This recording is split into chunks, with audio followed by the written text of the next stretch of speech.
Nobody expected the Supreme Court's youngest justice to clash with Hollywood's most controversial believer in a battle that would redefine religious freedom.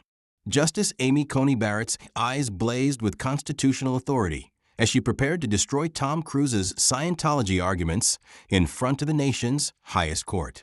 Mr. Cruise, your organization's practices raise serious questions about the boundaries between religious freedom and potential fraud, she declared with devastating judicial precision. But what the Mission Impossible star revealed next would leave Justice Barrett speechless and revolutionize how America defines constitutional religious protection. But if you want to see how Hollywood's most intense actor exposed the Supreme Court's biggest religious freedom contradiction using constitutional arguments that shocked legal scholars, watch this entire story and don't forget to subscribe for more confrontations that the establishment tried to suppress. The Supreme Court chamber in Washington, D.C. hummed with unprecedented tension that Monday morning in April 2026. The case of Church of Scientology International v. Internal Revenue Service had reached the nation's highest court after years of escalating legal battles over religious tax exemptions, First Amendment protections, and the government's authority to investigate organizations claiming religious status. Justice Amy Coney Barrett, at 54, had spent her career building a reputation as one of America's most principled defenders of religious liberty and constitutional originalism.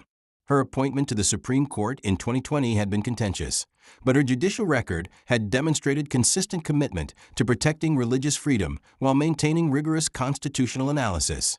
Barrett's background as a devout Catholic and constitutional scholar had made her the court's leading voice on religious liberty issues. Her opinions consistently emphasized that the First Amendment's protection of religious exercise was fundamental to American democracy, and that government interference in religious practice required the highest level of constitutional scrutiny. The justice's approach to religious freedom cases was both protective and analytical. She believed that genuine religious expression deserved robust constitutional protection.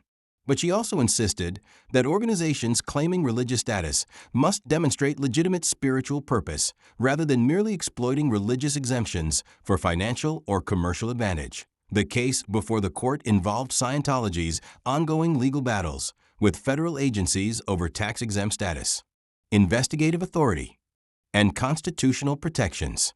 The IRS had challenged certain Scientology practices as commercial rather than religious, while law enforcement agencies had raised questions about organizational transparency and member treatment. Tom Cruise, at 64, had become Scientology's most visible and controversial advocate, using his Hollywood platform to defend the organization's practices and promote its teachings. His involvement in the case represented the intersection of celebrity influence, religious conviction, and constitutional law in ways that previous generations of actors and justices had never experienced. Cruise's commitment to Scientology was well documented and had cost him significant personal and professional relationships over the years. His willingness to face Supreme Court scrutiny demonstrated both his dedication to the organization and his confidence in the constitutional arguments supporting religious freedom protection. What made this case particularly significant was that it would determine whether the First Amendment's religious freedom protections applied equally to all organizations claiming spiritual purpose, regardless of their methods, teachings, or public controversy. The outcome would affect not just Scientology, but the broader landscape of religious liberty in America. The courtroom was packed with constitutional law experts, religious liberty advocates, Scientology supporters and critics, and journalists covering what many viewed as the most important religious freedom case in decades. The audience included representatives from various religious organizations, civil liberties groups, and government agencies, all recognizing that the court's decision would reshape the relationship between faith and LAW. Tom Cruise entered the Supreme Court chamber that morning. He carried himself with the same intense focus and preparation that had made him legendary in Hollywood. His presence in the nation's highest court represented the convergence of entertainment, religious conviction, and constitutional principle in unprecedented ways. Justice Barrett took her position with the intellectual authority that had made her one of the court's most respected members despite her relatively brief tenure. Her questioning style was known for its scholarly rigor and her ability to identify core constitutional principles within complex religious liberty disputes. The government's attorney began with arguments that some organizations claiming religious status were actually commercial enterprises that used spiritual language to avoid legitimate regulatory oversight and tax obligations, potentially defrauding both the government and individual participants.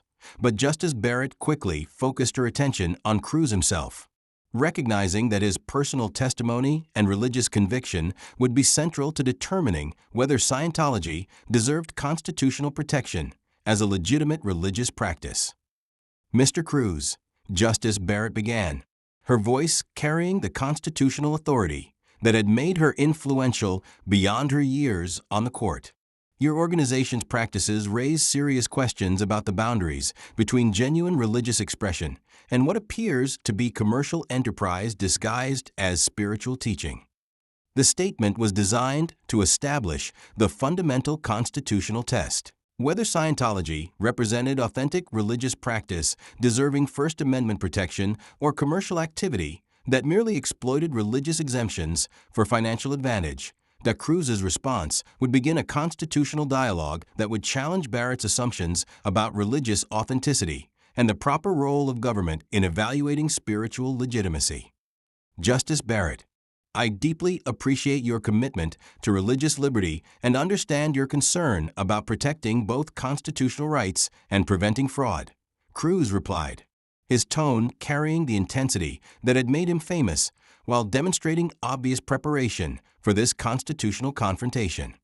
However, I believe the government's position rests on a fundamental misunderstanding of both Scientology's spiritual practices and the constitutional principles that should govern religious freedom in America. The response immediately signaled that Cruz was prepared to engage in serious constitutional analysis rather than simply defending his personal beliefs. Capturing the attention of justices who had expected a more emotional or celebrity-focused defense, Barrett leaned forward, her scholarly interest clearly engaged by Cruz's constitutional framing of the religious liberty issues.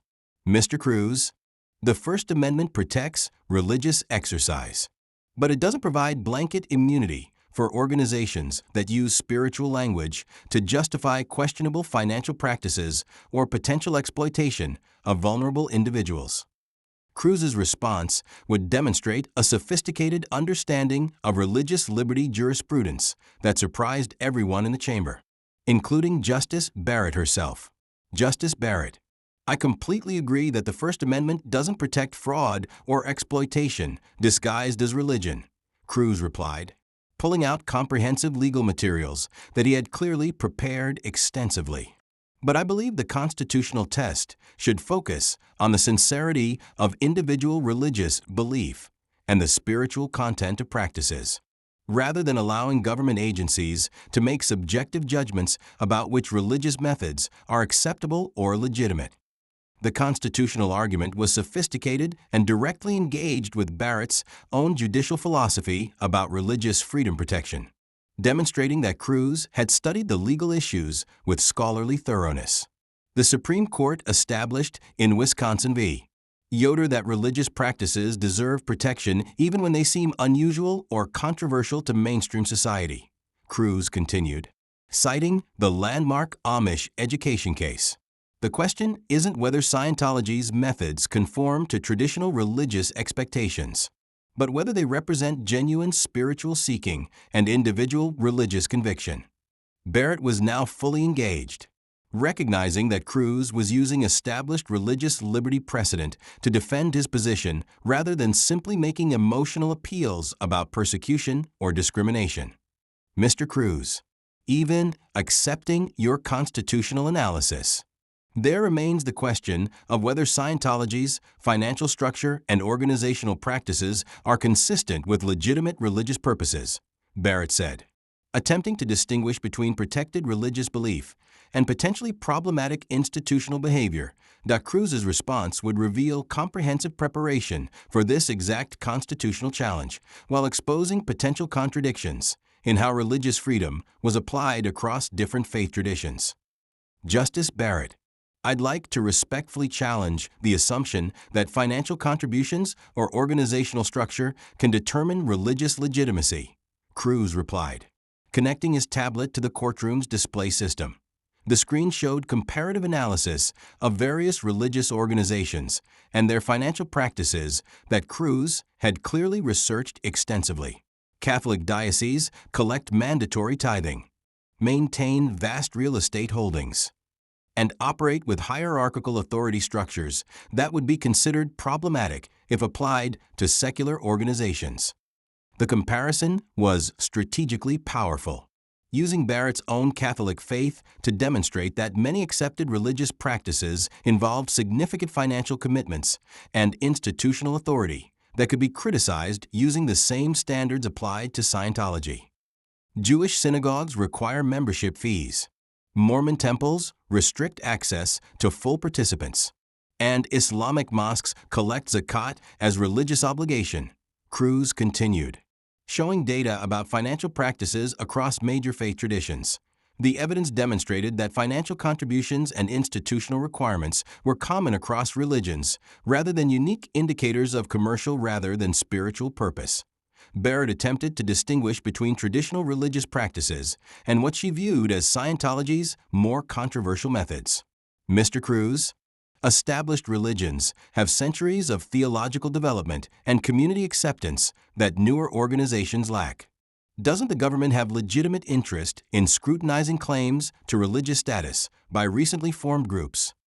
Cruz's response would deliver a devastating constitutional argument that would challenge Barrett's reasoning while demonstrating deep understanding of religious liberty principles. Justice Barrett, with respect, that argument contradicts the fundamental constitutional principle that religious freedom doesn't depend on historical acceptance or majority approval, Cruz replied, citing specific Supreme Court precedents.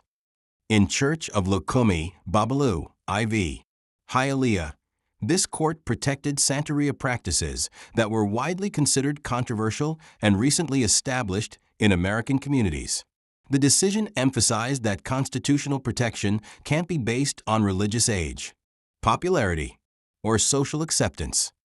The precedent was directly applicable and exposed the weakness in Barrett's attempt to distinguish between established and newer religious movements, forcing her to confront the implications of her own constitutional philosophy. Furthermore, Cruz continued, the First Amendment's Establishment Clause prohibits government agencies from making theological judgments about which religious practices are legitimate or authentic. When the IRS evaluates Scientology's spiritual legitimacy, they're essentially acting as a religious authority in violation of constitutional separation principles. The constitutional analysis was sophisticated and turned the government's regulatory authority into a potential violation of constitutional church-state separation. Reframing the entire legal discussion, Barrett was beginning to understand that Cruz had prepared constitutional arguments that were difficult to dismiss using traditional religious liberty jurisprudence. But she attempted one final challenge about the relationship between religious freedom and potential harm to individuals. Mr. Cruz, even accepting your constitutional analysis, doesn't the government have compelling interest in protecting citizens from organizations that might use religious claims to justify harmful or exploitative practices? Cruz's response would demonstrate both his understanding of constitutional balancing tests and his confidence in Scientology's actual practices and outcomes. Justice Barrett, I absolutely agree that preventing genuine harm is a compelling government interest, Cruz replied, producing comprehensive evidence about Scientology's positive impact on members' lives. But the constitutional test requires that government regulation be narrowly tailored and based on actual evidence of harm rather than speculation, prejudice, or disagreement with religious methods. He clicked to testimonials and evidence that would challenge assumptions about Scientology's impact on practitioners. These are statements from thousands of Scientology members describing how their religious practice has improved their lives, relationships, and personal development. The evidence shows positive outcomes rather than the exploitation or harm that critics allege. The testimonial evidence was extensive and demonstrated that many Scientology practitioners viewed their involvement as genuinely beneficial and spiritually meaningful, challenging narratives about universal exploitation or manipulation. Moreover, Cruz continued, the government's investigation methods and regulatory approach have specifically targeted Scientology while ignoring similar practices in established religions, suggesting that enforcement is based on religious discrimination rather than neutral application of legitimate standards. He produced documentation of differential treatment that supported claims of religious bias in government oversight and enforcement actions. Barrett was now grappling with constitutional arguments that applied her own religious liberty jurisprudence in ways that supported rather than challenged Scientology's claims to First Amendment protection. Mr. Cruz, your constitutional analysis is more sophisticated than I anticipated, Barrett admitted, her scholarly honesty overriding any personal skepticism about Scientology's practices. The admission represented a significant shift from Barrett's initial hostility and demonstrated that Cruz's constitutional arguments had forced her to reconsider the legal and constitutional issues involved in the case. The questions you've raised about government authority to evaluate religious legitimacy and the constitutional requirements for religious freedom protection deserve serious consideration, Barrett continued, indicating that Cruz had successfully reframed the case around fundamental constitutional principles rather than Scientology's specific practices or reputation. The case concluded with Barrett writing a narrow but significant opinion that strengthened constitutional protections for religious liberty while establishing new precedent for government neutrality in evaluating religious claims. The decision didn't endorse Scientology's practices, but confirmed that constitutional protection couldn't be based on religious popularity, age, or social acceptance. That Cruz's constitutional advocacy had not only protected Scientology's legal status, but had advanced religious liberty protections for all minority and controversial religious movements in ways that would benefit diverse faith communities for generations. The confrontation became a landmark moment in constitutional law, demonstrating how individual religious conviction combined with sophisticated legal argument could advance fundamental rights even in highly controversial contexts. Tom Cruise had proven that celebrity status could be used to advance serious constitutional principles rather than just personal interests, while Justice Barrett had demonstrated the intellectual honesty and constitutional consistency that defined principled judicial decision-making.